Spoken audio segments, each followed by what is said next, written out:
यदा यदा हि धर्मस्य ग्लानिर्भवति भारत अभ्युत्थानम अधर्मस्य तदात्माहन्नम सृजाम्यहम्। जब जब तुम धर्म को भूलोगे, नियम को भूलोगे, शक्तियों को भूलोगे, तब तब मैं आऊंगा। ये देखो अपना वचन पूरा किया। यदा यदा हि धर्मस्य ग्लानिर्भवति भारत अभ्युत्थानम अधर्मस्य तदात्मानं सृजाम्यहम्। जब जब तुम धर्म को भूल जाओगे, मैं आऊंगा। ये देखो, एटसेट्रा एटसेट्रा एटसेट्रा, सबका नाम जोड़ लो, ईसा मसीह जी का नाम जोड़ लो, मोहम्मद साहब का नाम जोड़ लो, हजरत मूसा का जोड़ लो, सबका। ये सब तत्वदर्शी हैं, इन्होंने देखा। लेकिन चूंकि ये ज्ञान ऐसा है, ना तो किसी को दिया जा सकता है, ना किसी को बताया जा सकता है। तुम एक गोरख धंधा हो। नुसरत फतेह अली खान की ये गीत आप जरूर सुनिएगा। हो भी नहीं और हर जगह हो। मंदिर मस्जिद तेरे मैखाने, कोई ये माने कोई वो माने, असलियत लेकिन तू जाने। तुम जो चाहो तो सरे अर्श बुलाकर महबूब एक ही रात में मिराज करा देते हो। ये सब तत्वदर्शी, ये सारे तत्वदर्शी संत हैं। और इन सारे तत्वदर्शी संतों ने इस भेद को देखा। आदमी इसी में उलझ गया, असत में। आदमी की सबसे बड़ी दिक्कत यही है, वो असत में उलझ गया, पैसा कमाने में परेशान हो गया। इसको कमा लो, पैसा गुलाम है इसका। अरे साधु बनने से क्या होगा, सन्यासी बनने से क्या होगा? भैया मेरे, तुम्हारा मन और तुम्हारी शरीर अगर शक्तिशाली नहीं है, कितना पैसा कमा लोगे? जब तुम्हें पता चल जाए कि संसारिक धन आत्मिक धन का गुलाम है, अगर तुम्हें यह बात पता चल जाए कि सर्वोपरि है आत्मिक धन, आत्मिक धन, संसारिक धन, दो धन हुए। और ये जो संसारिक धन है, ये गुलाम है किसका? आत्मिक धन का। इसीलिए भारत में कभी भी, भारत में कभी भी भौतिकवाद को प्रोत्साहन नहीं दिया, विरोध भी नहीं किया, विरोध भी नहीं किया, लेकिन प्रोत्साहन भी नहीं दिया। और इस्लाम भी यही कहता है कि आत्मिक धन सर्वोपरि धन है, ईमान। फिर यह धन तुम्हारा गुलाम हो जाएगा। लेकिन लोग क्या सोच रहे हैं कि अगर हम अध्यात्म के रास्ते पे चले, अगर हम धर्म के रास्ते पे चले, तो दुनिया छूट जाएगी, दुनिया बहुत ताकतवर रूप में पकड़ में आ जाएगी। आओ कभी महाराज अलगानंद जी के आश्रम में, एक से एक कुबेरपति, धनपति, कलाकार, कौन नहीं आता मिलने, दर्शन का अभिलाषी। नहीं, परिवार तो नहीं है, परिवार पूरा ब्रह्मांड है। तब देखने का नजरिया है।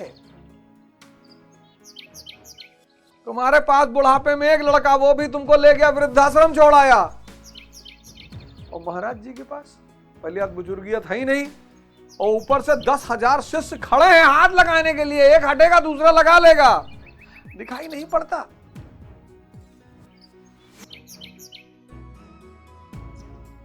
दिखाई ही तो नहीं पड़ता।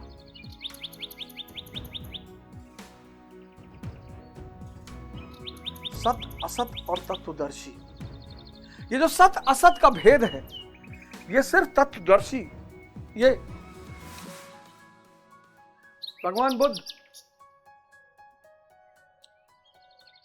ये सब यही बात सिखा रहे हैं। श्रेष्ठतम पर आ जाओ, निम्नतम तुम्हारा गुलाम हो जाएगा।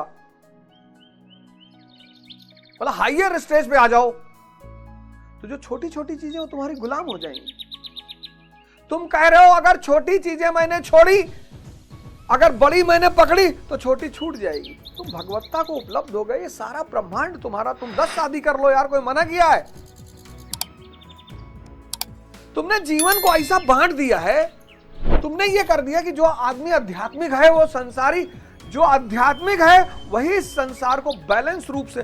अब जो आदमी आध्यात्मिक है, जिसके पास ज्ञान है, वो उसके पास अगर धन आएगा तो वो एक अच्छा इंडस्ट्रियलिस्ट भी हो सकता है। क्यों नहीं हो सकता? उद्योगपति हो सकता है। ये उसकी चॉइस है कि वो कहे कि नहीं मैं कोई संसारिक कर्म नहीं करूंगा। ये कर्म शब्द बड़ा प्यारा है, इस पे अभी एक्सप्लेनेशन पर मैं आऊंगा। ये उसकी चॉइस है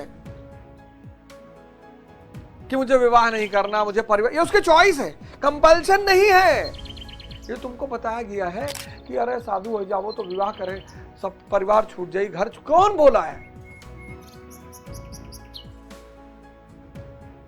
कौन बोला है? इसने संत मैंने नाम लिखे।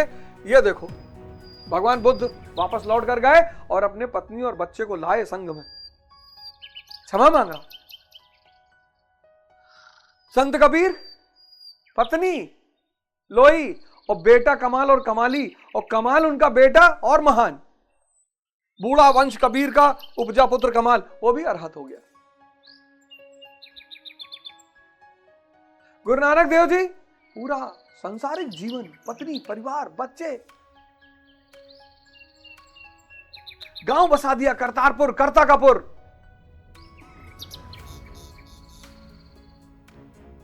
भगवान श्री कृष्ण पूरा संसारिक जीवन। कौन ये उल्टा सीधा कॉन्सेप्ट दे दिया? अध्यात्म के रास्ते पर चलना है, इन तत्वदर्शियों को फॉलो करना है, सत और असत के भेद को समझना है, सत्य को तरफ जाना है। असत का जहां तक उपयोग है, असत में डूबना नहीं है। शहद रखा है, मक्खी उतर गई, फंस गई, मर गई उसी। उसके पंख, उसके पैर सब गीले हो गए, सब जाम हो गए।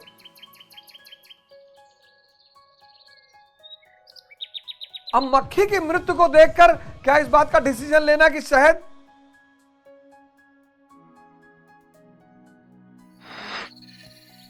इस संसार रूपी शहद का पान तो करना ही है, लेकिन इसमें डूबना नहीं है, उलझना नहीं है, मृत्यु नहीं लेना, इसमें जीना है।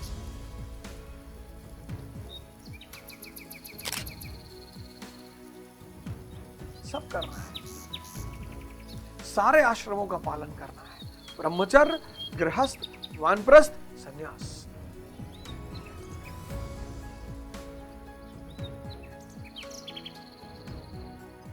सारे आश्रमों का पालन करना है, सारे आश्रमों का।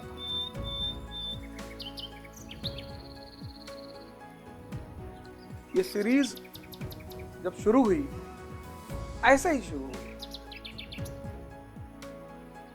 ऐसे ही।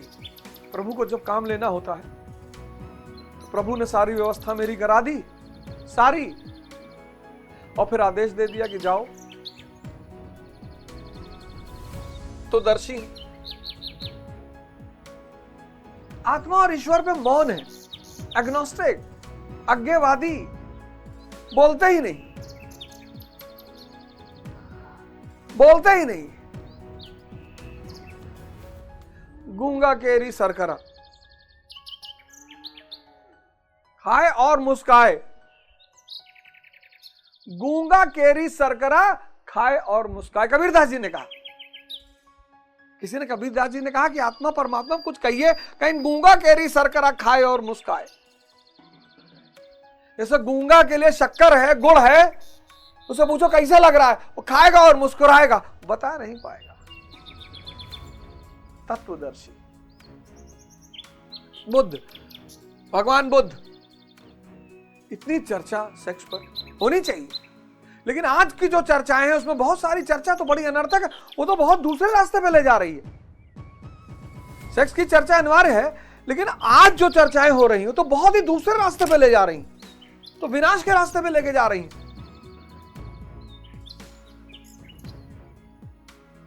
मार डालेंगे हिंदुस्तान के युवा को, खत्म हो जाएगा वो।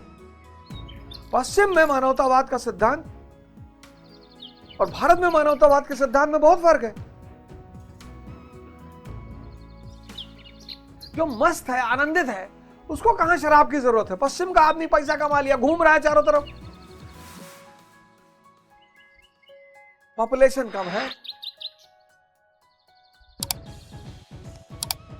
एसेंशियल गुड्स बहुत ज्यादा है, सोसाइटी में तनाव कम है, स्ट्रेस कम है, भारत में पॉपुलेशन इतना अधिक है, रिसोर्सेस सबके लिए नहीं है, तनाव ज्यादा है, डिप्रेशन ज्यादा है।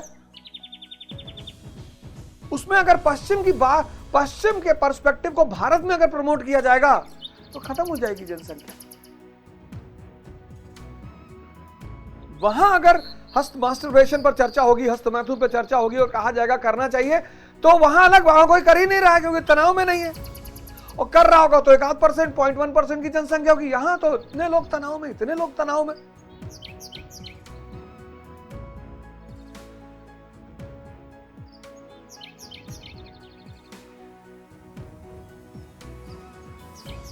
तो आग माइनस टेम्परेचरों में भगवान है। जहां टेम्परेचर प्लस है, -50 डिग्री टेम्परेचर में आग भगवान है, लेकिन +50 डिग्री टेम्परेचर में आग जहर है। यही सूर्य ठंडक में और भगवान है, और गर्मी में हीट स्ट्रोक करा के बहुत लोगों को मार डाला।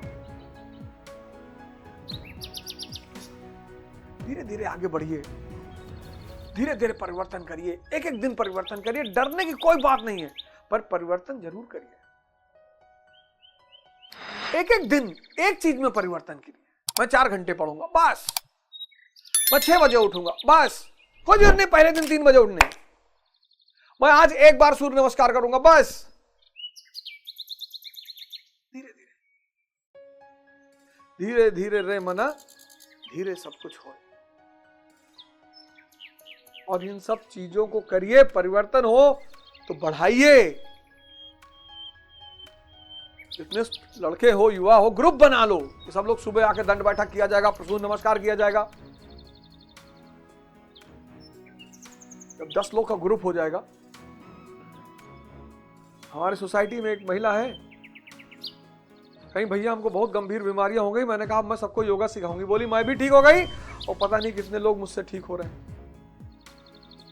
कर भला तो हो भला।